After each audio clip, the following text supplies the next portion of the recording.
the News Channel 5 network, this is MorningLine with Nick Barris.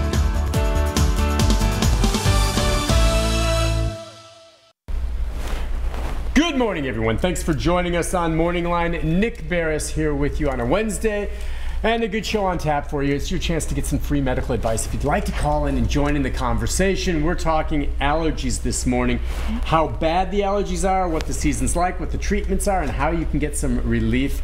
I'm not going to talk about my allergy problems. Well, I may at some point, but really we have a doctor on this morning to take your calls and to talk about all this stuff. Alice Hoyt's with us. Good morning to you. Good morning, sir. Thank you for joining us. Oh, it's my pleasure. Thank you for having me. This is a good topic, especially, oh, let me see, is my mic, I think my mic is down here, and the monitor wasn't on. Can you hear me all right now? I'm sorry. Live TV. Live TV is what it is. This is Alice Hoyt, if you heard the muffled one picking up with her microphone. But she's from the Asthma, Sinus, and Allergy program, and talking about allergies. Are we in the meat of the allergy season yet? When does it typically start? So it depends on what you're allergic to. Okay. If you're a tree allergic person, then right now you're probably having some difficulty. Yeah. But as your weatherman said earlier, you know, he's a grass allergic person, and he's biding his time right now. Yeah. So grass that'll pick up in a few weeks. Okay. And again, different people have different allergic reactions to different types of pollens. Absolutely. I won't, and I don't know, you told me that you have some allergies. I do. First of all, do most people have allergies? Or have you come across people that have absolutely no allergies? There are definitely people who have no allergies. To anything? To nothing. All right. But most people, you think, to something? So studies have shown that probably bona fide, like 10% of adults have some sort of environmental seasonal allergy. But about 30%, probably more like 50%, think they have allergies. It could be something else? Or oh, absolutely. Absolutely. There are non-allergic causes for congestion that we deal with all the time. Really? Okay, aside from a head cold? Gustatory rhinitis. That's when you're eating and your nose is running and it's miserable. It happens a lot in our older population. But that's not from an allergic reaction? It's not, no. That's interesting. I was thinking it would be a head cold or an allergy, but there. Okay, that's one. Cold. Okay. Temperature. Temperature can do it. I suffer from that. I'm out in the cold and run. All right. Very embarrassing. Especially when you don't know your nose is dripping. But we can help people with it. There are medications. All right, for all of this stuff. Yes. All right, if you would then, define what an allergy is. Just the real basic stuff for folks out there. It's your body's reaction to something that's... It's an inappropriate reaction. Well, because it's being fooled into thinking it's being invaded by a germ, so it responds to it? Maybe something like that. And when you review literature in biblical times, there really wasn't much of a description of allergy. It wasn't until the mid-1800s where people started picking up on these itchy, drippy, sneezy symptoms. Right. And it wasn't until 1870 when there was actually just some well-described literature of, hey, this is something here. Before that, people would ask their physicians, what is this? And it was... Couldn't explain, because it wasn't a cold. Right. And so they're like, what's causing this? Right, because it's really not natural or helpful for us to be outside and have adverse reactions to being outside. Right. That does not promote us in moving this world forward. Right. Same thing with food allergy. It's not natural to have a reaction to something that's supposed to nourish us. So what's happening here is that the pollen or whatever. What's interesting, I always see the microscopic shots of some of the pollen stuff, and it's always like these weird spiky balls. I think they're pretty. Oh, you think they're pretty? But you know what? It looks to me like, wow, that looks sharp, and you're inhaling it. No wonder you're having a reaction. But your body's reaction, what an allergy is you're inhaling something like this. For instance, if you're talking about pollen. Yes. And your body's reacting because it thinks what? Because you have developed an allergic sensor, for lack of a better term. I'm sensitive to it for some reason. But an actual physical protein you have developed that will capture that pollen. It's called immunoglobulin E, or IgE. It's a type of antibody, or immunoglobulin. And your body has developed that against tree pollen. And it sits on these mast cells. Could I draw it? Well, I don't know. I don't know if if you can hold it up and you can show what it looks like. We don't have a telestrator, but all right, draw it on the back side of that, and then you can just hold up the sheet. So, this is what I do for my patients in clinic. So, and I have doctor's handwriting. This is a cell. If you take here, actually, Rick is going to come zoom. There, go to that camera there. There you go. Here's your cell. Yeah, I like this. It's called a mast cell, M-A-S-T. Okay. And these mast cells have what I call cannonballs in them, but textbooks call them granules. And what granules contain are histamine. Histamine, what do you think of when you hear histamine? You think of like itchy, drippy, sneezy, right? Right. Congestion, because these granules also contain vasodilators or vessel swelling. Okay. Okay, so it causes the vessels to constrict. So that's it causes them to open up and leak. Oh, and that's what makes your nose run. That's where all the congestion comes from, right? Okay. So if you're allergic to any sort of pollen, then you have this pollen sensor on your cells called IgE, immunoglobulin E.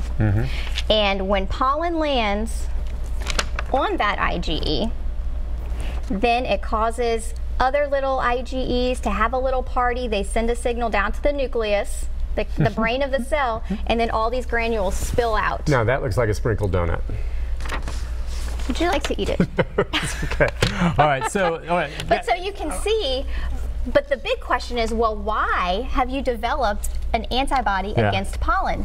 That is the multi-billion-dollar question. No one really knows why. One person may have an... Okay. Now, use this real quickly to show. All right. With regard to then, if you have that allergy, all right, and you're taking an allergy medicine, what is it? Does it create a shield to stop that from interacting, or? It does not stop it here. Oh. When these cannonballs, granules, have been released, you get histamine in the tissues. Right.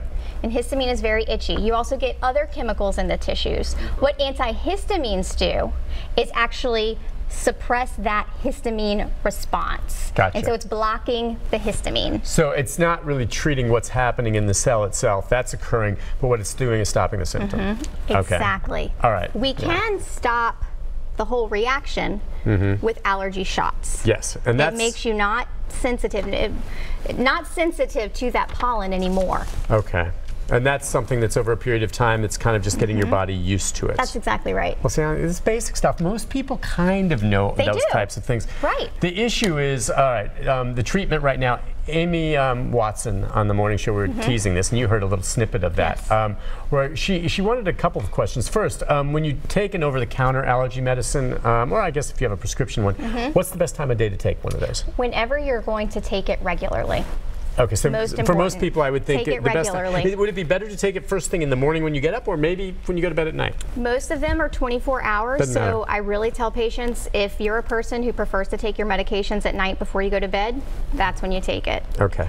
It's really when adherence to the recommendation is going to be followed. Okay, so it doesn't really matter one way or the other. And then she was also saying that she's taking one allergy medicine that she's just not sure. Either she's built a tolerance or it's not working, whatever. And so to transition to another one. Just swap them out. Just swap them out just like that. And nowadays, over the counter, there's a bunch. There are a bunch. And navigating the allergy aisle can be very difficult. Right. And so that's one reason I recommend folks come in to see an allergist, because the medications are also not cheap. And so you would hate to purchase something and it really not be the best medication for you, and you have wasted $20. Well, how do you know? I mean, I would just think. I mean, I know about Allegra and whatever, Flonase and Claritin. I've just thought they all essentially do the same thing. But then you do look at the box, and some have a different chemical that's active than another one. Right. But I mean, so what do you say? You might be able to tell me, Nick, you'd be better with Allegra than Claritin for some reason, or? Depending on how you've responded in the past. Okay. So if you have gotten kind of groggy from Zyrtec, which can be a little bit sedating, although it is seemingly the most powerful one based on some literature, then I would say, okay, let's stop the Zyrtec because it's making you groggy. And the whole point of my job is to make you not feel the symptoms of allergy, which also means not feel the symptoms of medications. So then I would say, let's try Allegra, a full strength, 180 milligrams, and take it whenever you're going to regularly take it. Okay. Now, I feel like if we've gotten to the point of Allegra, then maybe we've gotten past the first 2 steps. So I have sort of a 3-step easy regimen for folks. Even before you have to try Allegra? Exactly, okay. Yeah. So the first step is doing a nasal rinse. Some people love them, some people hate them. Is this like the neti pot? Yes.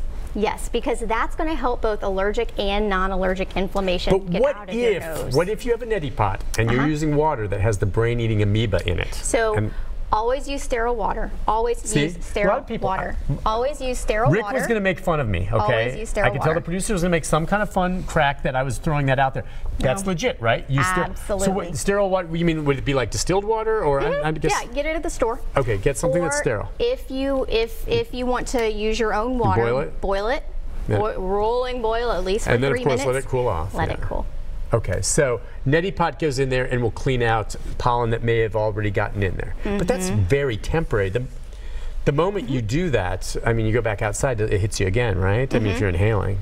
Right, but if you're more of an irritant, allergic, or not even an allergic, but if you're more of an irritant person, if you don't get those irritants out of your face, they're going to build up and continue to bother you.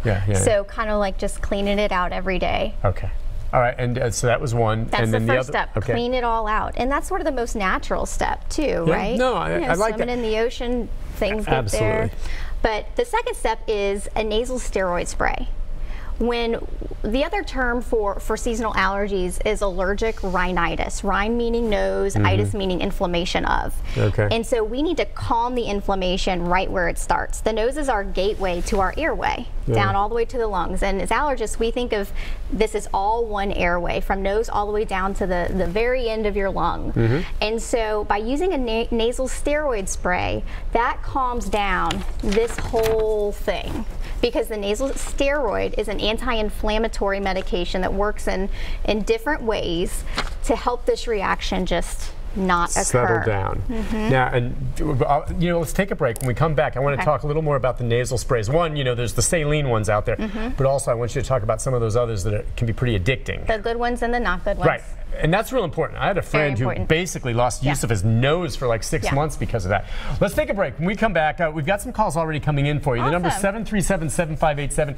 If you have a question about a condition maybe that you're dealing with, it's just not working to this point, or just about allergies in general, the Good Doctor's here to take those calls. We'll take a break. We'll be back with more right after this.